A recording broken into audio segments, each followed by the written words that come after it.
Welcome to nursing fine YouTube சேனல். இன்னைக்கு நம்ம சேனல்ல என்ன பார்க்க போறீங்கன்னு பார்த்தீங்கன்னா ஏப்பங்க. ஏப்ப விடுறது எப்படி, எதனால விடுறோம், என்ன காரணம், ஸோ அதை சொல்லி தான் பார்க்க போறோம். பார்த்தீங்கன்னா பர்பிங், பெல்ச்சிங், எருக்டேஷன் இந்த மாதிரி 3 பேர் இங்கிலீஷ்ல சொல்லுவோம். இது பார்த்தீங்கன்னா ஏப்பம் உள்ள இருக்கக்கூடியது கிடையாதுங்க. நம்மளா வச்சுக்கிறதா. நம்ம ஒரு காத்தை விழுங்கி அந்த காத்தை வெளியில வர்றது வரும் இல்லையா, அப்போ அதுக்கு நம்ம ஏப்பம்னு சொல்றோங்க.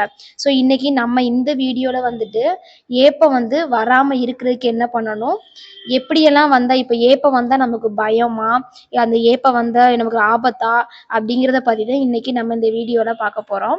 ஃபர்ஸ்ட் பாத்தீங்கன்னா எதனாலாம் வருதுன்னு சொல்லி பார்ப்போம். நீங்க சாப்பிடுற சாப்பாடு வேகமா சாப்பிடுறீங்க பாத்தீங்களா, ஆஃபீஸ் நிறைய ஷெட்யூல் போட்டு வச்சுட்டு வேக வேகமா நீங்க சாப்பிடுறீங்க. ஸோ அந்த மாதிரி சமயத்துல நிறைய காத்துக்களை நீங்க விழுங்கிடுறீங்க. டக்கு டக்குன்னு மென்னு சாப்பிடாம அப்படியே கடிச்சு கடிச்சு விழுங்குறதுனால நிறைய நீங்க காத்துக்களை விழுங்குறீங்க. அதுக்கப்புறம் பாத்தீங்கன்னா சாப்பிடும் போதே பேசிக்கிட்டே சாப்பிடுறீங்க பாத்தீங்களா. இப்பெல்லாம் பாத்தீங்க, அந்த காலத்துல பாத்தீங்கன்னா சாப்பிடும் போது பேசாம சாப்பிடுன்னு சொல்லிட்டு நம்ம தாத்தா பாட்டி எல்லாம் சொல்லியிருப்பாங்க. அதெல்லாம் அவங்க சும்மா சொல்லல, ஒரு அறிவியல் பூர்வமா தான் எல்லாமே சொல்லியிருக்காங்க. ஸோ நம்ம சாப்பிடும்போது பார்த்தீங்கன்னா நம்ம உணவுக்குழலும் செயல்படும், மூச்சுக்குழலும் செயல்படுங்க. ஸோ அப்படி உணவுக்குழல் மூச்சுக்குழல் ரெண்டுமே செயல்படும் போது பார்த்தீங்கன்னா நம்ம சாப்பிட்ற சாப்பாடு உணவுக்குழல்ல போகாம நம்ம மூச்சுக்குழல்ல எபிக்ளாட்டிஸ்ன்னு சொல்லி ஒரு தட்டு வடிவமா இருக்குங்க.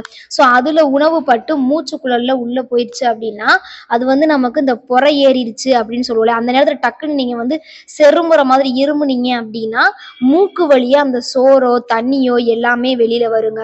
ஸோ இது பாத்தீங்கன்னா அந்த பொற போகுது அப்படின்னு சொல்லிட்டு சொல்லுவீங்க.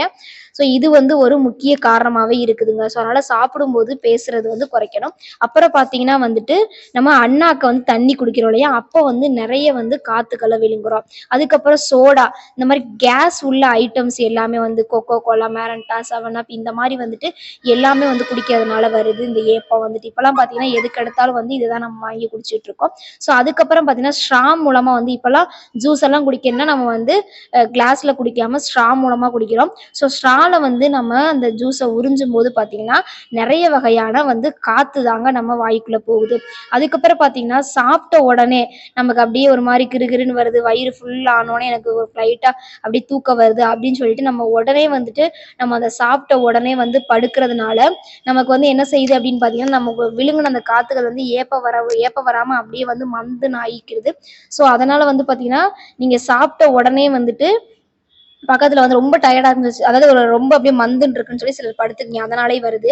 அதுக்கப்புறம் பாத்தீங்கன்னா பொரிச்ச, இப்பெல்லாம் நம்ம கண்ணுக்கு குளிர்ச்சி அப்படியே அப்படியே கண்ணுக்கு கவர் பண்றது எல்லாமே பாத்தீங்கன்னா இந்த பீஸா, பர்கர் இந்த மாதிரி எண்ணெயில பொரிச்ச ஐட்டம் தாங்க. இந்த மாதிரி நீங்க பொரிச்ச ஐட்டங்கள் எல்லாமே இதுல ஒரே பொரிச்ச எண்ணெயிலே தாங்க திரும்ப திரும்ப அந்த இது செய்யறாங்க. ஸோ இந்த மாதிரி ஐட்டம் நீங்க சாப்பிடும்போது பாத்தீங்கன்னா உங்களுக்கு நிறையவே இந்த ஏப்பம் பிரச்சனை வர்றது காரணமா இருக்கு. அதுக்கப்புறம் இந்த மாதிரி மிட்டாய்ஸ், இந்த மாதிரி சூவிங் கம், இந்த பப்ளிக் கம் இப்ப நிறைய இது சாப்பிடுறாங்க. ஸோ இது மூலமாவும் நமக்கு ஏப்பம் வர்றதுக்கு ரீசன் இருக்கு. அதுக்கப்புறம் பாத்தீங்கன்னா தாத்தா பாட்டிக்கெல்லாம் அதிகமா ஏப்பம் வர்றதெல்லாம் மெயினா பாத்தீங்கன்னா இந்த பல் செட்டு அவங்க போட்டிருப்பாங்க. இப்ப நார்மலா இருக்கிறதுக்கும் பல் செட்டு போடுறதுக்கும் பாத்தீங்கன்னா நிறைய டிஃபரெண்ட் இருக்கு. ஸோ அதனால காத்து விழுங்குது. இப்ப இதுல தீர்வெல்லாம் பாத்தீங்கன்னா நீங்க சாப்பிட்ட உடனே ஒரு ஷார்ட் வாக்கிங், வேகமா எந்த வேலையும் செய்ய வேணாம், சும்மா ஷார்ட் மெதுவா நம்ம ரூம்குள்ளே டைனிங் ஹால் சுத்தி நடக்கிற மாதிரி வச்சுக்கோங்க. அடுத்து வயிறு மந்துன்னு இருக்கு, டக்குன்னு நீங்க ஒரு ஹாட் வாட்டர் வெது வெதுப்பான ஒரு சுடுதண்ணி வச்சு லைட்டா நீங்க குடிச்சீங்கன்னா கொஞ்சம் இதமா இருக்கும் உங்களுக்கு செரிமானத்துக்கு. அடுத்து பாத்தீங்கன்னா நம்ம தண்ணி முடிஞ்ச அளவு வாய் வச்சு குடிக்க பாருங்க. அதுக்காண்டி எல்லா இடத்துலயும் வாய் வச்சு குடிக்கிறமா கிடையாது, நீங்க செப்பரேட்டா உங்களுக்குன்னு ஒரு வாட்டர் பாட்டில் வச்சு நீங்க அது மூலமா இந்த தண்ணி குடிச்சுக்கலாம், அதனால குறைக்கலாம். அப்புறம் பாத்தீங்கன்னா சாப்பிடுற சாப்பாடு நீங்க மெதுவா சாப்பிடணுங்க. அதாவது இப்ப வேக வேகமா சாப்பிடறதுனால காத்து உள்ள போகுது. இன்னொன்னு பாத்தீங்கன்னா நம்ம நல்லா அரைக்கணுங்க. நம்ம டக்கு டக்குன்னு விழுங்கிடக்கூடாது. விழுங்கும்போது நிறைய நல்லா மென்னு பல்ல நல்லா அசைச்சு எல்லா சாப்பாடையும் நல்ல ஒரு கிரைண்டர் மாதிரி நம்ம இங்கேயே அரைச்சு உள்ள நீங்க செலுத்துனீங்கன்னா இன்னும் உங்க டைஜஷனுக்கு ஈஸியா இருக்கும். இந்த ஏப்ப வர்றதை நம்ம குறைக்க வாய்ப்பு இருக்கு. இன்னொன்னு பாத்தீங்கன்னா அதிக சாப்பாடு, இப்ப 3 வேளையும் அதிகமா சாப்பிடாம அது ஒரு 5 வேளையா கூட கொஞ்சம் கொஞ்சமா சாப்பிடுறது மூலமெல்லாம் இப்ப யாரெல்லாம் டாக்டர் அணுகணும் அப்படின்னு பாத்தீங்கன்னா நெஞ்சு எரியுது ஏப்ப வரும்போது அப்படிங்கிறவங்க டாக்டரை பார்க்கலாம். அடுத்து எனக்கு புளிச்ச ஏப்பமா வருது, ஒரு மாதிரி ஏப்ப வரும்போது வாயெல்லாம் புளிப்பா இருக்கு, ஸோ அவங்க பார்க்கலாம்.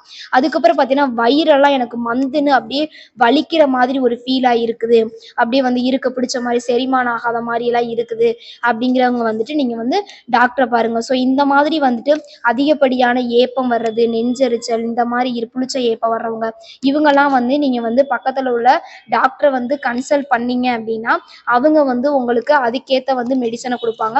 ஸோ இது வந்துட்டு ரொம்ப ஆபத்தா அப்படி கிடையாது. ஸோ இது வந்து கேஸ்ட்ரிக் ப்ராப்ளம் தான். ஒரு கேஸ் வந்து நம்ம காத்து உள்ள போய் வெளியில வர்றதாங்க பிரச்சனை.